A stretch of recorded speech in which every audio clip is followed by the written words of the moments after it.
Hi there, I'm Miss Lawrence, the urban teacher, and welcome to my channel. In this video, I wanted to give some tips and tricks. You don't understand how much time I said that and how much time I mess it up. In this video, I want to give some tips and tricks for people who are out there demoing or getting ready for demo lessons. I actually made this checklist of everything you need in order to have a great demo lesson from before the demo, during the demo, and after the demo. So if you want this, it's available free for download. Just look in my description and you get a link to it and you can download this free checklist. All right, so honestly, this video is a bit late. I feel like I should release this video at least a month ago. Right now it's June 1st. I think I should have did this since April, honestly, or at least the end of April, because that's the height of demo season. That's the height of people looking for jobs. But I'm still releasing it now nonetheless because at my school, we're still interviewing candidates. We're still asking them to come in for demos. So it might not have been ideal to do it so late, but I know someone out there will see it and still get some use out of it. Now, before you go on a demo, there's some stuff you actually have to do beforehand, even before the day you step foot in the school that you might want to join. You need to do some before or behind the scenes stuff. So the first thing, which is obvious, you need to send a resume or a CV. But along with that, you should also send your cover letter. Cover letter sets you apart from other candidates. You don't understand. I am part of my school's hiring committee, and I've been looking at a lot of resumes, and I think only one or two, like I had no, about yeah, one or two out of the how many resumes have I looked at so far? So far, I've done 10, but more are coming. And only one, maybe two had a cover letter. And those people that had cover letters stood out to me. Now, let me tell you, cover letters set you apart from others, but it also gives personal information that the the interviewer needs. Like, there's one person, when you're going for teaching, you can normally tell what position someone is going in for by their license. But I have one candidate who has two licenses. She has special education license and she has social studies license. So looking at her resume, I'm not really sure what job or what position she's applying to. And if she had a cover letter, of course, most likely that information would have been there and I would not be so confused. So, or maybe she's just applying to both and seeing where she's needed and where she fits. But again, a cover letter would just help with me understanding that because even if she was looking for both, she could say that in the cover letter as well. Another thing you need to do before the demo, before the date, is to research the school leaders. Of course, I don't see anyone going into a interview with a school and not knowing the principal's name. That's very obvious. But do you also know the assistant principal's name? Do you know how many assistant principals are there? If the school have a website, go in there and search the school leaders. Maybe at my school, there's department leaders. Maybe that's on the website, and that might be something you need to know, especially if you're going for a social studies license or a social studies position. You should know who the social studies chair or lead is. Um, I would say at the least know the principal and assistant principals. Some schools have two assistant principals, and their roles are different. So you need to know what they are. At my school, one of the assistant principal is more about academics and testing, while the other is more about culture and um, discipline and like dean kind of stuff. But I interviewed at a school where there were three assistant principals, and one was the lower elementary, one was the upper elementary, and one was middle school. So again, knowing who you might see, who might interview you, and their positions would be very helpful, and it will just allow you to know, anticipate who you're gonna see, what kind of questions they're gonna ask, and that sort of stuff. And it just makes you seem more prepared when you know the people or the leadership. Another thing I would do, or the final thing I would do before my demo lesson, is to research the school and the school community. Knowing the students who are before you is very important. Some schools, like I teach in the Bronx, and I feel like the Bronx is majority Latino. So off of that, I already know most the school might be Latino. However, there's parts of the Bronx that is very Bangladeshi, or the population, we have a high number of Bangladeshi people in one area. You should know that about your school. I've also, I think more in the South Bronx, you have a higher percentage of African Americans. And then in other pockets, you have a lot of Africans, or first generation Africans. So knowing your school population, who you're seeing, will be very important. Um, Also, with the migrant crisis, you might have a lot of people who just arrived, and that's also can um you should also know that, because that could also influence your lessons, how you meet people, how you greet people, that kind of stuff. You should know the community in which you're working in.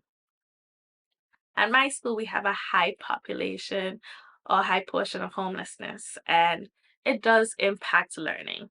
Of course, you can't just look at someone and know that they're homeless, but it does, you have to think about these things when you're addressing people, or when you're asking them to do certain things or assumptions.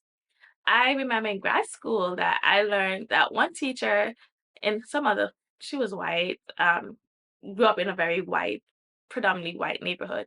And she got upset because she was teaching like a kindergarten or preschool class, and they did not know what broccoli was. And it was ab- absurd,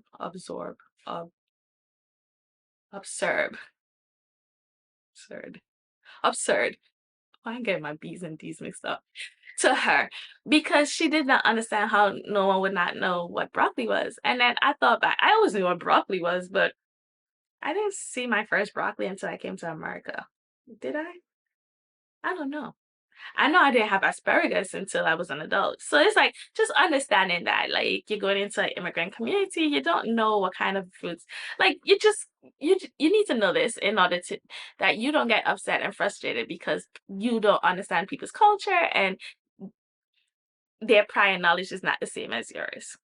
If you get what I'm saying, like apricot. That's not something I saw until I came to America. I knew what it was because I read a lot, but not all our children have that opportunity. So you should know these things. Now, let's get to during the demo. During the demo, oh my goodness, please bring a lesson plan.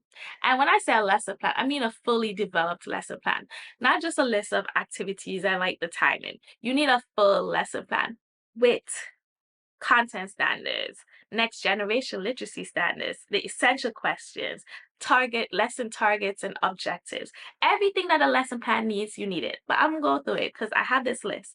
Activity breakdown and timing. You need learning accommodations, vocabulary, prior knowledge. Prior knowledge is very important to include in your demo lessons lesson plan. Sorry about that. Let me see. So having prior knowledge in your lesson plan is very important. I would not say that I always include prior knowledge in my lesson plans because I'm teaching them, I know what my students know. However, when you're doing a demo lesson, you need to include that. Why? Because say you're teaching something about Abraham Lincoln, and I don't know how to explain it. If you're teaching something about a topic and you're assuming that the students know this, but now suppose they didn't know some of the background that you needed to for the lesson to be successful. Add that in your lesson, because you can, after, when you have to speak to the principal or whoever was interviewing you, you can speak, okay, they needed to know this, this, and this. And I think maybe because they didn't know it, it wasn't successful. Or it also shows that you're anticipating some stuff that they'll need. It just makes you more prepared. So keep that prior knowledge piece in it. And finally, another thing that I don't always include in my lesson plan, but you should for a demo, is the reflection area. You need to put a spot in your lesson plan where it is visible that you're ready to reflect on what went well and what didn't go so well during the demo. It lets the interviewer, the principal, the hiring team, whoever it is, know that you are here and you feel confident in what you did, but you're also willing to take feedback and then implement it. So keep a reflection area. Don't just go afterwards and listen to what them say and be like, uh-huh, uh-huh. And like you might be receptive of it, but the fact they want to see that you're writing it down and you're ready to implement any feedback that is given, or you're ready to change stuff so that the next time you teach this lesson, it is better. So that's very important. So you will also, so that's come with your detailed lesson plan. That's one thing. Another thing you need to do is address students by name. Now, this might be difficult. I know some people like to give out name tags and have students write them and put them on the desk or stick them on their clothing so that they can call on them.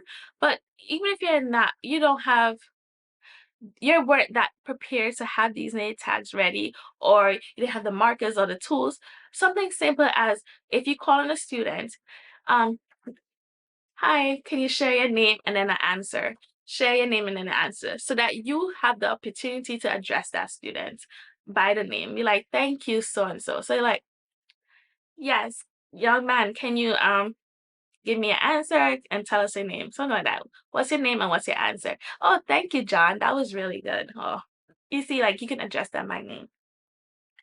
Address behavior problem. If a student is being disruptive during your demo lesson, don't just ignore it. I know it feels awkward to address students that you don't know, and especially the teacher's going to be there. You think, oh, that teacher would address it. No, you're here for a demo lesson, not because we don't think you're a good teacher. We want to see how you interact with students. So you need to address it. You might not be like, oh, I'm gonna give you a detention, but you mean like you need to go over there and show like, oh, can you please stop? Or like give a whole class address on behavior expectation. You could go close proximity, like all the little tools on behavior management that you learned in grad school or in your teaching program. You should go over there and like try and implement it. Don't come in there trying to be this disciplinarian, but come in there confident enough to address behavior issues. I had during a demo, a student came in late, and it wasn't a behavior problem, but if a student walks in late, you have to address that student. You have to be like, I'll come to you in a minute to go over what we're doing, or I will be like, can you sit here? We're working on page so and so. Like, don't just ignore the student. So even that is something you need to address. And then in your demo, encourage students speak. You have to encourage reading and writing in your demo. You have to have areas for them to read and write, but also have a turn and talk. It shows that you are implementing or you understand the importance of student teach. And you know what? I already did this checklist, but I think I need to add something else. It's obvious, but I'm gonna add it in. And besides student speak, you also have to ensure that there's an element of reading and it is an element of writing in your lesson, even if it's a small excerpt. One person who came in for the demo, he did so well. Like he had like small little excerpts. It was about the American Revolution, the leaders, and students read it. They could read it in about 3 to 5 minutes, and then they answered questions on it. It was a writing piece. It's Demos are normally like 15 to 20 minutes. It's not the whole period. So don't think you have to come in with some long drawn out passage or some long drawn out writing assignment. But you have to show that they're reading, they're writing, and again, some kind of student speak. So now that you've finished your demo lesson, the last part is the after the demo lesson. And that part is very important. That part is where you're probably going to meet with the hiring committee, you might meet with the principal, and they're going to ask you to reflect on your demo lesson. Be prepared to speak about what went well and what didn't go so well. Also be prepared to speak about what you will do different and about student engagement as well as your classroom management, your classroom management plan. As I said before, this is going to be so important. This is where you're going to pull out your lesson plan. You're going to fill in anything that you want to reflect upon. You want to show the principal, the hiring committee, whoever, that you are ready to take feedback and implement them in your classroom. You also want to speak about how you addressed classroom disruptions during the demo lesson, and be prepared to listen to like scenarios and come up with answers of what you will do. When you're finished and you have left, I can't stress this enough. Just like cover letters are important, so are thank you letters. Please send a thank you email thanking anyone who interviewed you and giving you that opportunity. For me, I wait for the thank you letter before I even send a response. So I just did an interview yesterday, which is Friday, and I'm waiting for the thank you email to come through before I give my next steps or my follow-up email. I don't know if it's pettiness, but it's like I did an interview and that person didn't reach out to me until a week and a half later, and I did not reach out to that person until a week and a half later because I think it's common courtesy to have a thank you letter. Like, thank you for inviting me into this classroom. And also as teachers, who if you're if it's not the principal who is meeting you, you're meeting with teachers. And even if it's the principal, we're all busy. It is the end of the school year. There's a lot of things coming up. We're all busy.